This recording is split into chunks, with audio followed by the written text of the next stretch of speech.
Et salut les rêveurs, c'est Carlson. Et aujourd'hui, vous allez assister à un petit débat avec mes amis Vic et Arcaneos. On va discuter plus exactement de l'or, mais aussi de systèmes de jeu. C'est parti! Alors, c'est parti pour notre débat avec Arca et Vic. Est-ce que vous accordez davantage d'importance au lore d'un JDR ou à son système de jeu? Alors voilà le point épineux. À vous de me dire. Pour moi, clairement, c'est le lore qui va primer. Le lore ou, à la rigueur, le scénar. Je pense que, si on fait un one shot, voire, en deux trois parties, il n'est pas forcément nécessaire d'avoir un lore super développé, mais avoir un bon scénar qui se tient bien, qui est intéressant, qui va faire, bouger, réfléchir et tout les PJ. Ça, Et pour du, moi, c'est la priorité. et du coup, tu penses Mais, que, une bonne histoire peut effacer, par exemple, un système de jeu qui est bancal, quoi. alors bancal, oui. Hyper intrusif, non. Hmm. Parce que malgré les efforts des joueurs et du MJ, à faire avancer, le scénar, si, toutes les 5 minutes on se demande: «Ah oui, mais attends, mais pourquoi je dois faire ce jet? Dans quel ordre? Mais attends, mais non, c'est pas le même nombre de dés». De se poser beaucoup de questions en tant que joueur et au MJ en face, de voir si oui ou non, du coup, le joueur va réussir, l'action qu'il veut réaliser. Bah, pour moi, ça peut tout couper. En tout cas, je l'ai vécu personnellement. Donc bancal, quand c'est pas très au point ou optimisé, je me dis: «Non, ça peut être compensé par une bonne masterisation aussi et un bon scénario». Mais quand c'est vraiment, très, très, très pesant, pour moi, c'est non. Est-ce que tu as un avis différent sur la question, Arca? Je pense que je te rejoins Vic sur ces points. Si le système de jeu est un peu bancal, ma foi, ça peut se compenser. Mais si, faut réfléchir, pendant un milliard de temps avant de pouvoir faire une action, est-ce que ceci ou cela va pas me freiner? Est-ce que je dois bien faire ça ou est-ce que je dois faire autre chose? Ça peut effectivement tout couper, même si on a un bon lore, un bon scénario et tout ça. Ça peut vraiment tout casser. Et pour ce qui est du lore, pareil, hein, que quand on est sur un one shot, hein, qui dure qu'une ou 2 voire 3 séances, c'est pas très, très grave que le lore soit développé, mais par contre, il faut que le scénario suive, faut qu'il soit béton, quoi. Si le scénario est béton, c'est beaucoup mieux, même si le système est un peu bancal. En fait, tout est une histoire, d'équilibre en vrai, hein. Il faut savoir, mettre les charges où on veut pour pas que ça se pète la gueule, quoi. Je partage complètement ton avis sur l'équilibre. Alors, Après, faut voir si, dans ton jeu, tu es plus tourné, sur, l'histoire ou sur vraiment utiliser la mécanique du jeu. hmm. Que tous les jeux ne se font pas pareil, clairement. Par rapport à ce que vous dites, on a vraiment l'impression que, le système de jeu, du coup, va être un peu, en arrière-plan pour Vic et pour toi, Arca, c'est quand même important, il faut que ce soit un minimum équilibré, sinon ça va gâcher l'expérience. J'ai eu, c'est quand j'ai commencé à masteriser avec mon premier système de jeu, il était pas complexe, mais il était bancal, il était pas pas bien amené, pas bien équilibré et du coup, je jouais avec des potes du coup, mes potes, m'ont pas tenu rigueur parce que je compensais par le Mmh. fait de bien incarner mes personnages et de leur rencontrer vraiment une histoire qui leur plaisait. Une histoire où ils voyaient, vraiment, leurs effets, sur le monde qui les entourait, quoi. Et ça ils voyaient pertinemment que, par exemple, ils avaient sauvé, une personne, contre toute attente. Une personne qui était, vouée à la mort, qui est devenue, un allié solide et grâce à lui, ben, ils ont pu, remettre tout un pays d'aplomb, quoi, grâce à son aide. Et s'il y avait pas eu ce personnage-là, ils auraient beaucoup plus galéré. Et en fait, du coup, tu as compensé quelque part, les faiblesses d'un système que tu considérais justement qui était, un peu bancal par, des ressorts scénaristiques C'est ça, pour sauver un c'est peu la ça. mise. Ça m'amène aussi à vous parler d'une anecdote pour avoir un peu votre avis. Il y en a certains qui connaissent peut-être, la campagne impériale dans Warhammer. J'en ai juste entendu parler, mais je ne l'ai pas faite. Alors on en parle souvent comme d'une campagne de qualité, mais je sais qu'en cours de route, même si l'histoire était sympa, que les joueurs ont accroché, à certaines, situations, à des PNJ, bref à toute une histoire derrière, ça n'empêche que à cause du système de jeu qui était basé sur le dé de sang, ils se sont Mmh. retrouvés à détester presque leur personnage parce qu'ils avaient pas l'impression de progresser et en définitive, et beh, pour dire, on a dû faire, la moitié et ça finit par abandonner en cours de route et ils ont dit: «Bon, bah, on en a un peu marre de Warhammer, et si, on allait, par exemple, faire, du Shadowrun ou du Hearthstone ou autre chose, quoi. On va faire autre chose». Du coup, qu'est-ce que vous pensez de ça? Est-ce que ça aurait pu être mon cas? Après voilà, j'ai une expérience, plus que limitée en ce qui concerne Warhammer, même si j'en entends parler depuis, plus de 25 ans en tout cas. Heu, le peu que j'ai testé, j'ai eu la chance quand même de tester avec un MJ qui connaissait très bien le lore et le système, ce qui n'est pas toujours le cas. Si j'ai bien compris, le système est quand même difficile à prendre en main, même pour les MJ. Là, c'était bien géré, il n'a pas été trop pesant pour nous. Donc pour moi, ça s'est bien passé parce qu'il y a eu quand même un côté narratif assez développé. Délibérément, j'entends. Maintenant, j'ai entendu beaucoup de retours concernant Warhammer, donc je connais des personnes qui sont passionnées, littéralement, par ce jeu en particulier Oui. et qui ne jurent que par celui-ci, son système de jeu y compris.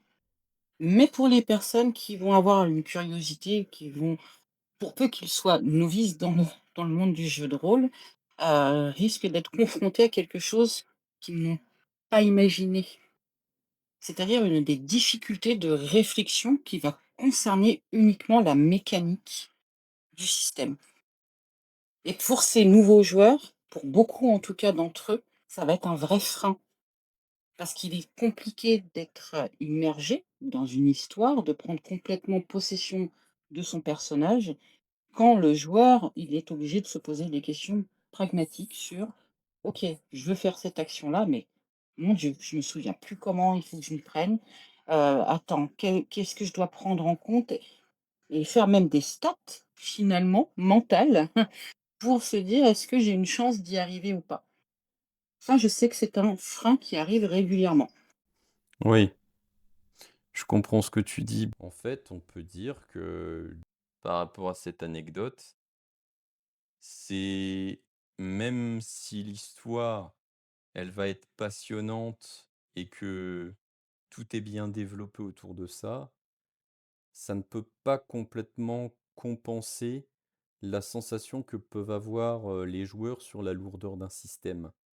Et donc c'est ça qui peut être assez dangereux aussi, quand tu vas vouloir une histoire qui s'installe bien. Je pense que ça va beaucoup dépendre quand même de ce que le MJ aime faire, de ce qu'il veut chercher à partager. Et puis, bah, même au niveau des joueurs, il y a des joueurs qui ont besoin de quelque chose, de plus terre à terre avec, des données, chiffrées, avec des jets de dés très réguliers. Mmh. Il y a aussi ce genre de profil de joueurs et de MJ, donc finalement, ça répond quand même à, une demande.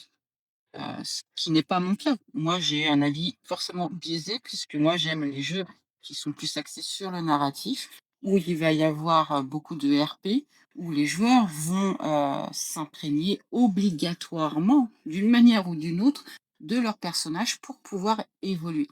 C'est ce que moi j'aime et c'est ce que je cherche à faire, vivre à mes joueurs. Mais ce n'est pas le cas de tout le monde. Moi, je suis assez d'accord parce que du moment où quand tu vois que dans ton système de jeu, si tu t'en viens à calculer, certaines choses, ou ça devient plus des maths qu'autre chose, pour moi, je vais te dire littéralement, ça me les casse, quoi. Faut pas se trop se triturer le cerveau. Faut pouvoir donner, l'occasion à tes joueurs de réfléchir, mais pas sur le système de jeu. Ils Oui, doivent réfléchir pour les intrigues scénaristiques, pour comment, se débarrasser d'un ennemi ou se sortir de la merde, ou comment sauver telle personne. C'est pas sur le système de jeu qu'ils doivent réfléchir. Après, sur, certaines choses pour les systèmes de jeu comme, je sais pas, des combinaisons de compétences ou comment faire telle action avec telle ac compétence qu'a un personnage et qu'un autre va l'aider sur celle-ci, là, je suis d'accord pour la réflexion est bonne. Mais si on essaye de reprendre en compte tout ce que vous disiez, qu'est-ce qu'on pourrait en conclure du coup? Entre, d'un côté, toutes les bonnes histoires qu'on peut développer avec un lore complexe, bref, une histoire riche, mais d'un autre côté, le système de jeu. la priorité, moi, pour moi, hein, c'est de se faire plaisir. Donc il faut chercher à aller, vers les jeux ou les systèmes qui répondent à ce qu'on aime faire et ce qu'on aime partager, qu'on soit MJ ou joueur d'ailleurs. Mmh. Et comme on l'a dit il y a 5 minutes, hein, tout système de jeu a son public de toute façon. Mais Exactement, ouais. C'est peut-être mais ça aussi la clé. ce qu'il faut, c'est que le système n'empiète pas sur le lore du jeu, le RP. Quand surtout, je sais pas, par exemple, ton personnage est censé être un grand diplomate et il foire son jet plusieurs fois de suite. Faut avouer que c'est frustrant.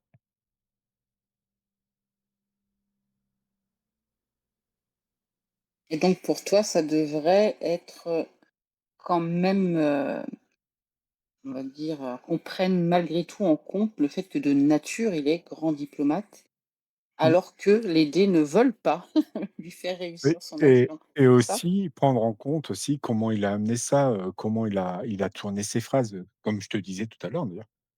Comment il a tourné ses phrases, s'il a vraiment fait, qu'il a mis le doigt là où il fallait, qu'il a amené les bons arguments. Moi, pour moi, il y a même pas à faire un jet de dés en vrai. En fait, le système est là, mais il ne devrait être plus malléable en fait. Tu te sers du système dans des cas de figure courants, hein, comme les combats, et cetera, bien sûr. Mais sur certaines choses, faut savoir l'oublier un peu pour, surtout quand tu vois que tes personnages ont du mal à progresser, quoi. Faut savoir, faut pas être rigide, quoi, tout simplement. Je partage ton point de vue là-dessus. Alors, totalement, je pense que ce qui peut faire défaut, ça serait parfois de se montrer trop rigide dans l'utilisation des règles d'un jeu de rôle, Ouais, alors que parfois on insiste sur le fait que certaines choses sont optionnelles. comme, ouais, c'est pas faut pas faire: «Oui, mais c'est pas comme ça dans les règles. Si tu cherches sortir au black maintenant, normalement, tu as pas assez de mana, tu peux pas le faire». Faut pas s'engoncer dans ce genre de choses, quoi. Les règles sont là, oui et elles peuvent, servir, de guide, bien sûr, mais faut se dire que, voilà, les règles, c'est pas non plus le plus important. Je Ça, suis ça bien rejoint d'accord. l'idée en fait, c'est que quel est l'objectif? Quand un MJ veut proposer une partie à ses joueurs, il se demande vraiment, «Qu'est-ce que je veux? Est-ce que je veux à tout prix qu'il fasse telle quête pour obtenir tel résultat, peu importe comment se déroule la partie? Ou est-ce qu'il veut, faire vivre une aventure, qui va Mmh. faire plaisir à ses joueurs et à lui également?» Ouais, Je pense que ça ça, dépend, hein. on en revient, à l'histoire, comment ça s'appelle? De Fart Buckle. Je sais pas si vous connaissez cette histoire-là? Non, Non. c'est je sais plus dans quelle campagne de quel jeu, les joueurs se sont mis à parler à un gobelin et ils se sont liés d'amitié avec lui. C'était pas du tout prévu par le MJ. Au final, ils ont emmené le gobelin avec eux dans leurs aventures et tout ça et à la fin, le dénommé Fartbuckle se sacrifie pour les amis et ça fait une tollée sur les réseaux, TikTok et tout ça, tout le monde en a parlé. C'est un truc, que qui est venu d'une improvisation et qui devient grandiose. Enfin, moi, je Oui, trouve ça génial. Mais clairement, clairement, c'est génial et Là que où d'autres pour crient au dire scandale, que moi, je trouve de ça toute génial. façon, tu ne pourras jamais prévoir ce que vont faire tes joueurs. Tu peux avoir quelques idées, c'est sûr, mais de là à tout prévoir, c'est impossible. Pour ça, moi, je dis toujours, hein, quand je fais mes scénarios, moi, je fais mon fil rouge. Je fais mon fil rouge, hein, j'écris mes trucs et tout ça. Les routes à peu près, disponibles et voilà. Ce qu'après, c'est au MJ quand les personnages dévient, tu les laisses dévier un petit moment, puis discrètement, tu les fais revenir sur le fil rouge, tout simplement. Après, c'est pas forcément un exercice toujours facile selon les joueurs qu'on a. Tout à fait. c'est le défi, ouais. Mmh mh. Mais Mais moi, c'est le genre de défi qui m'excite, moi, ça m'éclate de faire ça. oui, bah, c'est tout l'intérêt quelque part du récit partagé Oui, et du coup, bah, c'est intéressant ce que tu as dit à propos de en un peu quelque part en conclusion, de dire que au final, ben c'est ça, le récit va être là, vivant et mmh mh. parfois tu vas plier un peu les règles pour que, les choses, puissent continuer, de se dérouler de manière agréable pour tout le monde.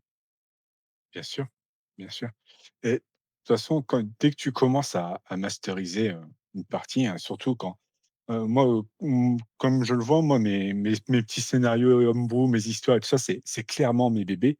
Mais, du moment où je partage l'histoire avec mes joueurs, cette histoire n'est plus la mienne, c'est la nôtre. C'est celle du MJ qui vit avec ses joueurs, tout simplement. C'est eux qui vont rendre ton monde vivant. Complètement. C'est le partage, c'est le partage, Exactement. vertueux, ouais. Hem, Beh, Vic, qu'est-ce que tu en penses maintenant? Bah, je pense que ça rejoint, mon ressenti, hein. Encore une fois, moi, je fais plutôt partie des joueurs et MJ, qui sont un peu du même avis que Arca. On a des différences, mais dans le fond, on va quand même privilégier, le plaisir, du moment partagé, les découvertes qu'on fait même quand on est MJ, comme il dit, on est toujours surpris. Même en faisant rejouer le même scénario avec un autre groupe de joueurs, ça va se passer complètement différemment et ça, c'est génial. Clairement. C'est un vrai plaisir, mais je reste, pour moi en tout cas, d'avis que le système doit accompagner. Des fois, il participe même au bon fonctionnement, on va dire, du jeu, mais je ne veux pas qu'il ait la place principale. C'est un choix aussi que je fais. Je choisis aussi les jeux en fonction de ça et si je dois y modifier, comme vous parliez tous les 2 tout à l'heure de rigidité ou en opposition à la flexibilité, pour moi, c'est vraiment un plaisir même de faire preuve de flexibilité dans ces moments-là, parce que ça va participer à quelque chose qu'on n'a peut-être pas anticipé et c'est très bien comme ça. Mmh Même mh. si, on a un objectif, comme dit Arca, on peut trouver toujours un moyen de ramener les joueurs là, un peu sur la route qu'on a prévue parce que, on a envie aussi de leur faire vivre certaines choses. Mais cette liberté, elle est précieuse et Oui. surtout, elle est géniale à partager, c'est toujours nouveau, quoi. Mmh mh. Beh, exactement et au final, en fait, je vois qu'on rejoint tous, en fait, la même opinion. C'est au final, même si un système de jeu est excellent et c'est tant mieux par rapport à certains jeux, eh ben, ça ne remplacera jamais, en tout cas, le fil rouge de l'histoire Oui. et du lore derrière qu'on va continuer de développer et qu'on va utiliser pour alimenter nos histoires et nos partages avec les joueurs. Mmh. Donc du coup, Tout à fait. j'ai envie de dire, même si au départ, c'était pas forcément évident qu'on prenait la même direction, au final, c'est le même constat final, donc c'est sympa. Je trouve aussi. Et pour ce qui est du lore, je reviens là-dessus, c'est c'est je vais me répéter encore une fois, hein, c'est une fois que tes joueurs ont mis leurs gros sabots crottés dedans, c'est eux qui vont le faire vivre et qui vont laisser leur empreinte dessus. Et ils vont c'est leur influence qui va faire que le lore va prendre telle ou telle direction. Que certes, il y a l'histoire passée et tout ça, mais toute l'évolution, c'est eux qui vont la faire. Donc j'en reviens encore là-dessus, l'histoire leur appartient clairement. Je pense que c'est parfait pour notre mot de la fin. Mmh. J'ai eu le Bah, dernier mot. merci. Ouais!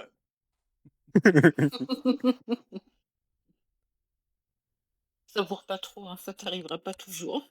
Ouais, je sais. Laisse-moi avoir mes petites victoires. C'est moi, Victoire! Victory! Victoireux.